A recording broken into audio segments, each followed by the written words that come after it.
Radhe central minister Vishwanath Rao का बेटा बाहर अपॉइंटमेंट लेने को कह रहा था। उसकी जान लेने वाला था, लेकिन थप्पड़ मार के छोड़ दिया। हाईवे एक्सपेंशन कॉन्ट्रैक्ट के बारे में बात करने आया हूँ। वो कॉन्ट्रैक्ट मुझे चाहिए। टेंडर क्यों नहीं भरती? It's open for all. ये बात तो तू भी जानता है कि तेरे होते हुए वो कॉन्ट्रैक्ट मुझे नहीं मिल सकता। तो चुपचाप मेरे रास्ते से हट जाओ। Very funny. तुम क्या समझते हो तुम्हारे कहने से सब लोग पीछे हट जाएंगे क्या? जाओ टेंडर भर। टेंडर भरने का टाइम नहीं है, वो कॉन्ट्रैक्ट मुझे चाहिए। क्यों की तरह जिद नहीं किया करती? बच्चा चल तुझे एक कहानी सुनाता हूँ। रोज मंदिर जाने वाली तेरी बीवी घर नहीं लौटी तो, कॉलेज में जाने वाली तेरी बेटी वहीं से गायब हो गई तो, पार्टी से आती हुई तेरी साली ट्रक के नीचे कुचल कर मर गई तो। अरे इसके घर में एक छोटा बच्चा भी है ना। लगता है फैमिली थोड़ी बड़ी है, सबके बारे में बताना बहुत मुश्किल है। तू एक इंटेलिजेंट बिजनेसमैन है, एक कॉन्ट्रैक्ट के लिए अपनी फैमिली को गंवाना नहीं चाहेगा। ऐसी धमकियां देने वाले बहुत लोग होंगे, लेकिन मैं उनसे अलग हूं। मैं कुछ भी करूं, मुझे बचाने के लिए मेरे पीछे एक बैड फादर है। असली जिंदगी को छोड़कर नकली जिंदगी जी रहे हैं ये लोग। कल की फेयर ओपनिंग में मुझे जरा सी भी कवरेज नहीं मिली है। बस न्यूज में ये दिखा रहे हैं कि मैंने ओपनिंग की है, पर एक भी फोटो नहीं डाली। और ये बात नहीं है, हर इवेंट में ऐसा ही हो रहा है कि बिल्कुल ठीक नहीं है।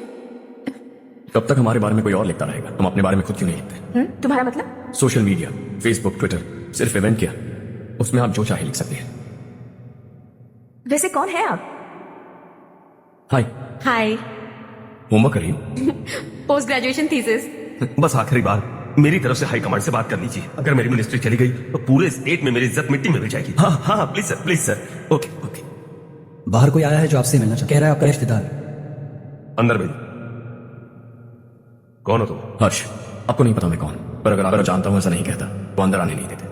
किसी कॉन्ट्रैक्ट के मामले में आपका बेटा मेरे डैड के पास आया था। धमकी देने वो टेंडर उसे चाहिए और डैड को हटने के लिए कहा। ने ये भी कहा कि नहीं हटे तो फैमिली को खतरा है। टेंडर और बिजनेस के बीच अगर फैमिली को लाया तो मैं उसके थोड़े का लक्ष्य बदल दूंगा। बिजनेस में फैमिली बीच में नहीं आनी चाहिए। हर्ष, तुम यहाँ कैसे? तुम्हारे डैड से थोड़ा सा काम। ओह अच्छा। डैडी, हर्ष का जो भी काम है फौरन हो जाना चाहिए। Very nice guy. मैं कह रहा था भूल गया। हाँ, फैमिली बीच में नहीं आनी चाहिए। मैं बड़े होकर अपने बेटे को यही सिखा। बेटा, अरे तुम यहाँ कैसे? बस कुछ काम से आया था आंटी। बहुत अच्छा लड़का है, इसका जो भी काम होगा आप तुरंत कर दीजिए। आप लोग बातें कीजिए, मैं भी आती हूँ। फैमिली बीच में नहीं आनी चाहिए। बिल्कुल। मेरी फैमिली पर नजर रखना बंद कर दे। तू भी समझ और अपने उससे फिरे बेटे को समझा। उसने कहा वो कोई भी गलत काम करे उसे बचाने के लिए उसके पीछे एक बैड फादर। मेरी फैमिली को बचाने के लिए मैं बैड सा। बैड मतलब तुझ जैसा नहीं, तुझसे ज्यादा बिगड़ा हुआ। कल सुबह तेरा बेटा मेरे ऑफिस आया, शाम को मुझे पता चला, रात को तेरी फैमिली का पता लगा, सुबह फ्लाइट में दिल्ली आया, दोपहर को तेरी बीवी से बातचीत, शाम को तू मेरी बात समझ गया। काम उम्मीद से जल्दी हो गया। उसे समझाओगे ना? इकलौता बेटा है शायद, वरना तेरी फैमिली मुझे खाने के लिए रुक ली। हर्ष, कहाँ जा रहे हो? खाना तैयार है, खा के जाओ ना। फ्लाइट के लिए देर पड़ी है, अगली बार खाना खा के जाऊंगा। उस इंजीनियर के बेटे का मर्डर केस दिन ब दिन कॉम्प्लिकेट होता जा रहा है भाई। फैमिली तो चुप बैठी है।